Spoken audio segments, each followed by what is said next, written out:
Kochormuki or yung gabi sa atin. Yung laman ng gabi, yun ang lulutuin ko.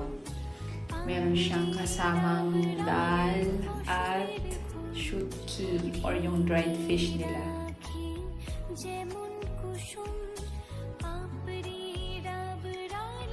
Ayan na yung kochormuki or yung gabi, laman ng gabi. Yan, ginayat ko na. Medyo matrabaho siya. Nakakangalay sa kamay ng balat.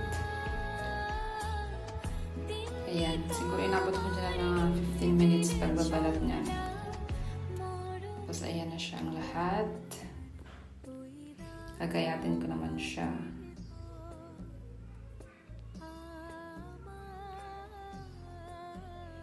Ayan. Diyan nga ay ako'y nahihilo. Masakit na masakit ang ulo ko. Gawa ng kanilang shutki, tuyo.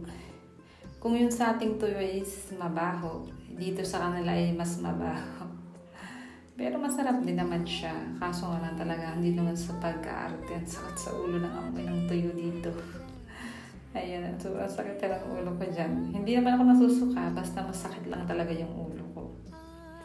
Gumamit nga pala ako dyan ng onion, garlic, ginger, at saka yung tomato. Bali, kinadkad ko lang sila. Tapos yan, after kong i-prepare yung aking lulutuin, nagpahangin muna ako dyan kasi nga masakit na yung ulo ko. Gawa nung shutki na yun. Konting hangin muna.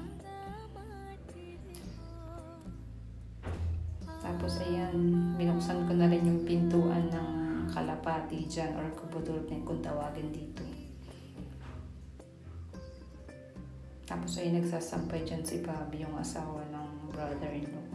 Tapos ayan nga pala, pinakulaan ko muna siya siguro na mga 10 minutes. Lagyan ko siya ng turmeric powder at ng salt. Then after sinala ko siya, sinet aside ko siya. Then magigisa naman tayo. Naglagay lang ako dyan ng oil.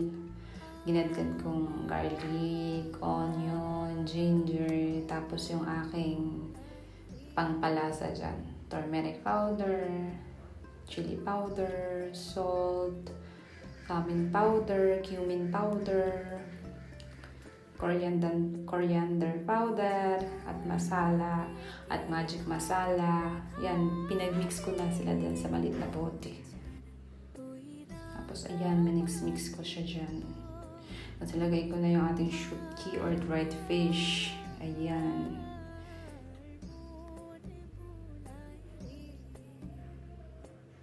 Then, ayan, halo-halo ulit ako dyan. Then, pinalabas ang aroma. Then, nilagay ko na dyan yung gabi natin or kochormuki. Ayan na. Halo-halo. Lagay ng tubig.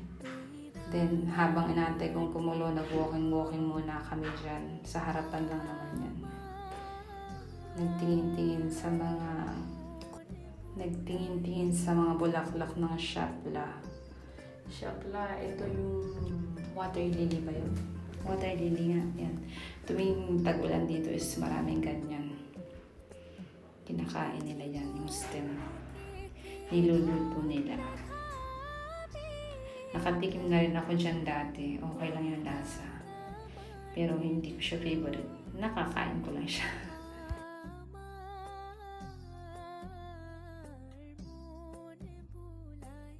Tapos ayan, balik tayo sa niluluto ko. Kumukulo na siya.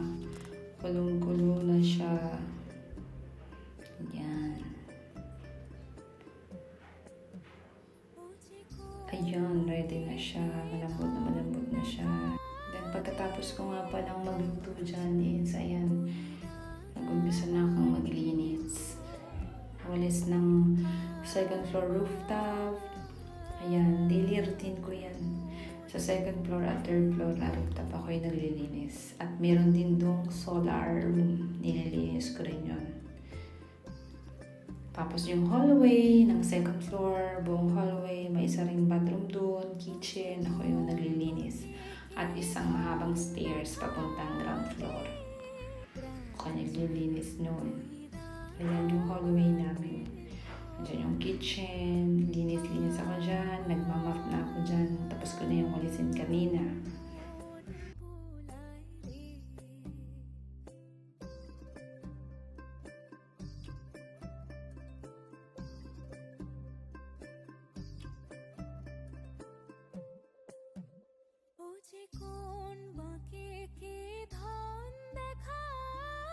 Ganun lang araw-araw ang aking ginagawa. Linis-linis. Bantay ng mga anak ko. Luto. Yan lang ang aking gawain. Ulit-ulit.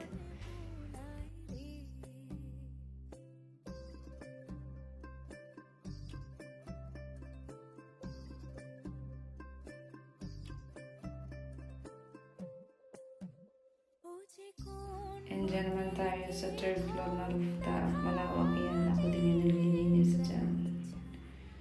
Yan, madaming dahon. Then yung mga tuyong dahon nga pala dyan, mga tuyo-tuyong kahoy, iniipon ko dyan, nilalagay ko siya sa sako. Tapos ibababa ko siya dyan sa may pinaka-dirty kitchen sa baba. Dito sa Bangladesh, halos lahat ng bagay, may mga pinaggagamitan, halos walang tapon, kagaya niya mga tuyong dahon. Sa Pilipinas, basura lang sa atin yan, sisigaan lang natin. Pero dito sa Bangladesh is ginagamit yan pang luto. Ayan, medyo marami na siya. At ayan lang ang aking video for today's video. Maraming salamat sa panonood. Till next time, bye-bye! Masalamat!